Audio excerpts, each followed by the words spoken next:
শিরোনামটা এভাবে লেখা হয়েছে বিভিন্ন পত্রিকায়, মার্কিন বাণিজ্য প্রতিনিধির সাথে বৈঠক। কার বৈঠক? তারেক রহমানের।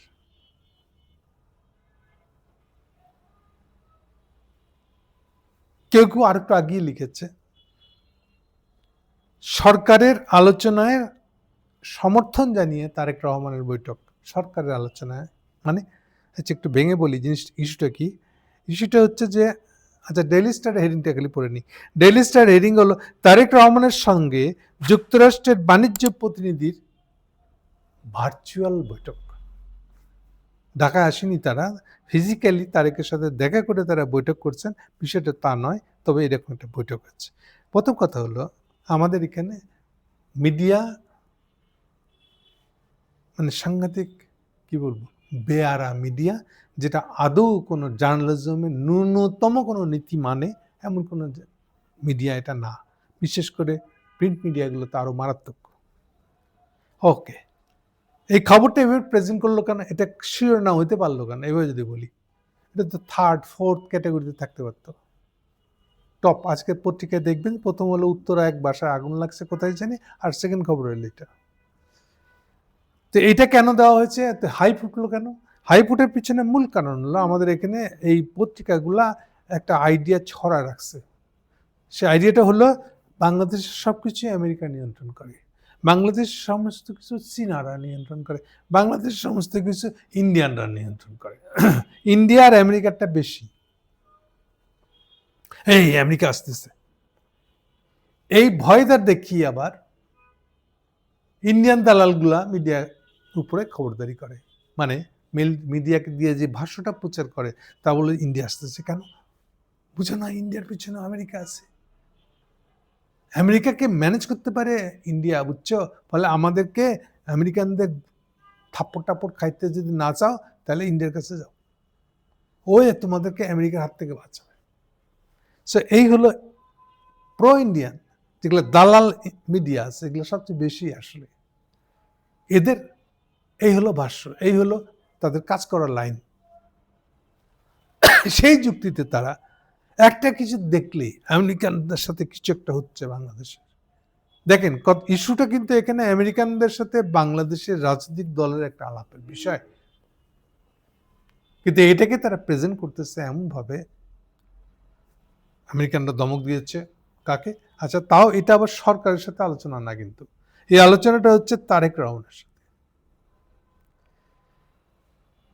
এই রিপোর্টটা করে ইঙ্গিত দেওয়ার চেষ্টা করা হয়েছে যে তারেক রহমান ওই জায়গায় পৌঁছেছে, সে শুধু ইন্ডিয়াকে ছুঁতে পারছে এটা না, সে একই সাথে আমেরিকান দিকেও ছুঁতে পারছে। দেখছেন না, আমেরিকানরা ফোন করতেছে এখন তারেকের সাথে, ফলে তারেক তো ক্ষমতায় এসেই গেছে। এই হলো অন্তর্নিহিত অর্থগুলা। কিন্তু আসলে কি তারেক ক্ষমতা এসে গেছে? অথবা আমেরিকানদের এই ফোনটা বা কথা বলাটা কি তারেককে অ্যাপ্রুভাল দেওয়া? একদম সরাসরি যদি প্রশ্নটা করি, এই মেসেজটাই দিতে দিচ্ছে পত্রিকাগুলা, কিন্তু এই মেসেজটা 100% মিথ্যা, অনেকভাবে প্রমাণ করা যায়। সবচেয়ে সহজ প্রমাণ করা, বেশিরভাগ পত্রিকায় যে রিপোর্টটা লিখেছে, এই প্রসঙ্গে যে রিপোর্টটা লিখেছে, সেই রিপোর্টটার আশপাশে দেখবেন সেম রিপোর্ট আরেকটা ইস্যু আছে কিনা। আরেকটা ইস্যু বলতে তাও পরিষ্কার করে দিই, আরেকটা ইস্যু বলতে যে আচ্ছা ঠিক আছে, আমেরিকানদের কোনো একটা সরকারি প্রতিনিধি তারেকের সাথে ভার্চুয়াল কথা বলছে, এই তো ইস্যুটা, ঠিক আছে। এখন আপনি যদি দেখে ফেলেন যে সেম আমেরিকানদের সেম সেই লোকটা, সরকারি কর্তাটা জামাতের সাথে কথা বলছে, একটু হেসে নি, তাই না? তাহলে কি হবে এখন? তাহলে এই যে আপনারা এতক্ষণ ধরে নিয়েছিলেন যে ও আচ্ছা তারেক দেখছো কত কৃতকর্ম, সে শুধু ইন্ডিয়ানদেরকেই ম্যানেজ করে নাই, সে শুধু ইউনুসকেই ম্যানেজ করে নাই, সে একদম আমেরিকাকেও ম্যানেজ করে আলেছে। এই যে এতক্ষণ ধারণাটা ছড়াচ্ছিলেন আপনারা, আপনাদের মিডিয়া আপনাকে ধারণাটা দিয়েছিল, এখন কি হলো যে সেম খবরটা জামাত প্রসঙ্গ আছে, তারা জামাতের সাথেও কথা বলেছে। তাহলে কি দাঁড়ালো? এখন একটু কমলো উত্তেজনা, পারদ একটু কমছে না? আচ্ছা এরপরে আসেন অন্য জায়গায়। তাইলে তারেক রহমান সব এজেন্সি নিয়ে নিচে সেই ক্ষমতা আইতাছে, এই কথাটা সত্য না। এবার আরেকটু গোড়াকাটি দিই, কথা বলছে আসলে কার সাথে? কথা বলছে মার্কিন বাণিজ্য প্রতিনিধি। এটা খুব ফর্মালি ল্যাঙ্গুয়েজটা ভেবে বলা। অ্যাকচুয়ালি কার সাথে কথা বলছে? আমেরিকান স্টাইল কাজ করার স্টাইল, সরকারের কাজ করার স্টাইল, বাণিজ্য বিষয়টাকে ওরা রীতিমতন গবেষণা কাজ মনে করে। গবেষণা কাজের পরে এটা নিয়ে ট্রেড, এটা বাণিজ্য, ট্রেডের এই বিষয়গুলা, নীতিগত দিকগুলা নিয়ে ওই যারা গবেষক আছে তাদের একটা প্রতিনিধি আছে, সেই সরকারের প্রতিনিধি, সেই ট্রেড নেগোসিয়েশন শব্দটা অর্থ বোঝার চেষ্টা করে। বাণিজ্য বিষয়ক চুক্তি করার জন্য পিছনে গবেষকরা থাকবে, তাদের বাইরের ফোকাস হলো ওই ট্রেড নেগোসিয়েটরটা। সেই ট্রেড নেগোসিয়েটরের চিফ যে সেই কথা বলেছে। ট্রেড নেগোসিয়েশনের মূল প্রসঙ্গ হলো আপনি আমাকে কি সুবিধা দিবেন, আপনাকে আমি কি সুবিধা দিব। এই জন্য ট্রেড নেগোসিয়েশন যেটাকে বলে, যে নেগোসিয়েশন বলতে ওখানে আসলে দর কষাকষি বলতে আমরা যেটা বুঝি সেটা। ফলে এটার সাথে আবার শুল্ক জড়ায় থাকে, যে আপনাকে আমি এটা আটকাবো কেমনে, আমি শুল্ক বাড়াই দিব। আপনাকে এই জিনিসটা আমার দেশে রপ্তানি করতে দেবো না, শুল্ক বাড়াই দিব। তাহলে শুল্কটা হলো এখানে টুলস, হাতিয়ার, যেটা দিয়ে আপনি বাণিজ্যের আলোচনাটাকে, বাণিজ্যের দর কষাকষিটাকে বাস্তবায়ন করেন। ওকে, তাহলে আমেরিকা এই বিষয়গুলোকে দেখাশোনা করার জন্য আমাদের দেশে যেমন একটা বাণিজ্য মন্ত্রী থিয়ে দিচ্ছে উপরে, ভিতরে কি হইতেছে কেউ জানে না। আমেরিকানদের স্টাইলে ওটা না, ওরা ভিতরের কথাটাও বাইরে বলে দেয়, যে ভিতরে ওদের একটা ট্রেড নেগোসিয়েশন বডি আছে, সেখানে গবেষণা হয়, সেখানে এইটা বললে কি হবে প্রতিক্রিয়া, সেগুলো সব আলোচনা হয়।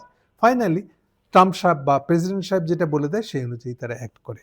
এনিওয়ে, এখন আমরা মূল প্রসঙ্গ বুঝছি নিশ্চয়ই।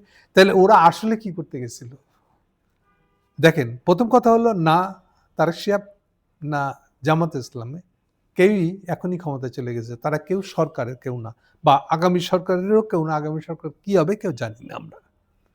তাহলে এই লোকটা কথা বলতে চেয়েছে অ্যাপয়েন্টমেন্ট করে, কেন করতে চেয়েছে? এই জন্য জাস্ট আগাম একটা ধারণা পাওয়ার জন্য, যে আগামীতে যে ইউনূস সাহেব শেষ হয়ে যাবে, নতুন সরকার আসবে, তার সত্ত্বেও ইউনূস সাহেবের যা কথাবার্তা হয়েছে, এই যে তাকে গম আনতে দিতে হবে, অমুক আনতে দিতে হবে, সয়াবিন আনতে দিতে হবে, এর জন্য বাধ্য করছে ইউনূস সাহেবকে। ইউনূস সাহেব এগুলো গলার মধ্যে লট করলে এখন ঝটপট করতেছে। আমাদের বিনিময়ে যে গার্মেন্টস রপ্তানি করতে দেওয়ার সুযোগ ছিল সেটা কমে গেছে। আপনার খেয়াল করেছেন নিশ্চয়ই, 19% এবারকার এক বছরে এক্সপোর্ট কমে গেছে। এনিওয়ে, এই আলোচনার ভিতরে এবার যেহেতু 12 ফেব্রুয়ারি ইলেকশনের পরে ধরে নেওয়া হচ্ছে, সবাই ধরে নিয়েছে 12 ফেব্রুয়ারি একটা ইলেকশন হচ্ছে, ইলেকশনের পরে একটা নির্বাচিত সরকার আসবে, সেই সরকারের সাথে তার সম্পর্কটা কেমন হবে তারই একটা আগাম ধারণা পাওয়ার জন্য বলছে।